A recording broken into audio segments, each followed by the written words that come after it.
call me a god. You call me a god. What's up mga ka-X-Rise? This is Papa Sep TV, and for today's video, pag-uusapan natin is kung paano nga ba ma-activate yung loan natin kay Shopee or S-loan natin kay Shopee, no? So, up to 100,000 yung malo-loan natin kay Shopee, guys, no? So, syempre, uumpisa natin to pagkatapos ng intro. Subscribe now and press the bell icon. Never miss an update.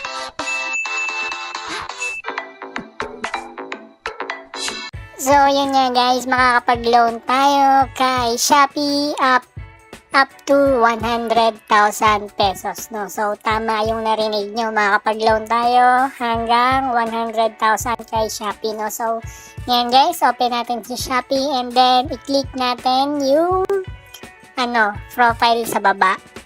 Or me sa baba, no? Yung nakikita nyo yung tao na yan sa baba, pinagilid yung me. Click nyo yan, no? So, nandito na nga tayo sa me.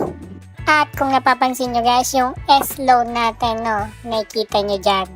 Ang nakalagay dyan guys is get up to 50,000 pesos, no? So, click natin S-loan. And then, after nyo click guys is, syempre maglo-loading muna yan. Antayin lang natin. After mag-loading guys is, eto na siya guys, magpapakita na to, no? Cash loan up to 100,000 pesos. So, syempre guys, i-click natin yung active now, yung kulay yellow, no? So, click natin yung active now.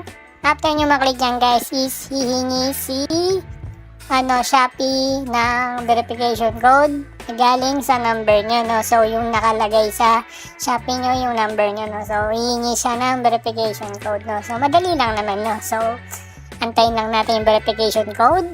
After natin malagay yung verification code, guys, is mapupunta tayo dito sa step 1, yung activate, no? So, yung nakalagay na ID type natin dyan, yung UMID natin, na UMID ID, no? Tapos, yung UMID number, no? So, click natin tong confirm. Yan, after ma-confirm guys is, nandito naman tayo sa step 2 sa mga additional information, no? So, mga basic information lang naman yan. Kung may gusto kang baguhin, baguhin, no? So, akin, okay na yan. Sakto na yan sa akin kasi tama naman yung information. And after nyan guys is, confirm nyo lang yung nasa baba, no? So, after nyo ma-confirm is, mapupunta tayo dito sa activation, no? So, kailangan niya pala guys ng character reference, no? Yung character reference guys is manggagaling sa cellphone nyo, yung naka-phone book sa number nyo o kaya sa cellphone nyo, no? After nyo malagay yung character reference is, check nyo lang yung dalawang box sa gilid, tapos click confirm natin. After ma-click confirm natin guys is, syempre magpapakita ito. Sabi dito is, please double check your information. Syempre, double check natin yung information natin kung may mali ba sa information natin para hindi mag-error, no?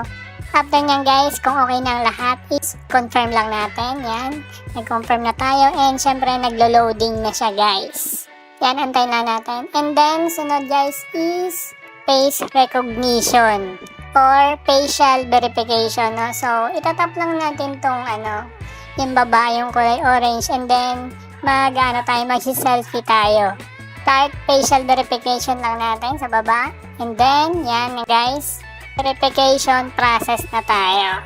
Siyempre, hindi ko na pinakita yung pagmumukha ko dyan kung paano mag-selfie. So, madali lang naman yan at alam nyo na yan, diba? Madali lang naman yan sundan. Nandyan yung step by step natin. After nyan guys, yung facial verification na to is, ito na yung magpapakita, no? Yung application result natin, no? So, under review yung application natin kay Shopee. So, under review yung application natin for working siya for 1 day. Isang araw lang naman guys, no? So, or 24 hours. So, after nyan guys is home lang ulit natin to. And then, kung nakikita nyo guys, si S-loan is nakalagay dyan is under review din, no? So, antayin lang natin yung under review na yan.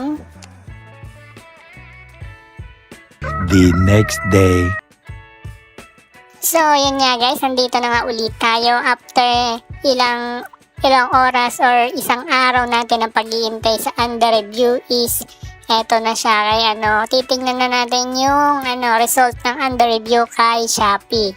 So, una nga guys is open na natin si Shopee and then nandito na tayo sa home ni Shopee guys. And then syempre guys is i-click mo yung me.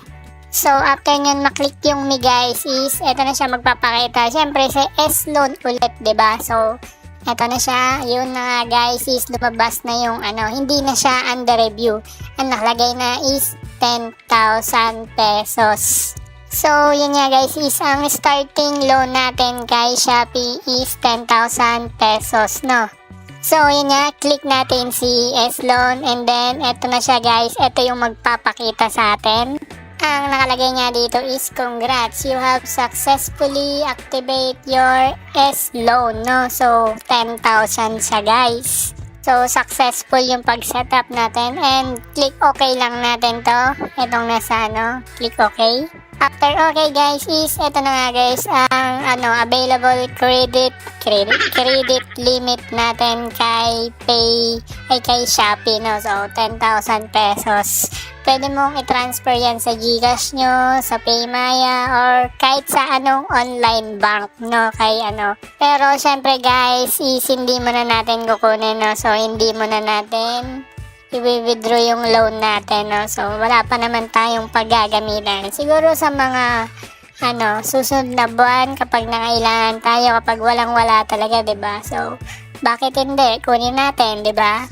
So, dito, pag ginamit ko tong loan na to, guys, is ipapakita ko din sa inyo kung paano ko withdraw yung loan at kung magkano yung interest nila, no? So, papakita ko sa inyo sa next vlog ko kapag nakuha ko na yung, kapag na-withdraw ko na tong loan na to.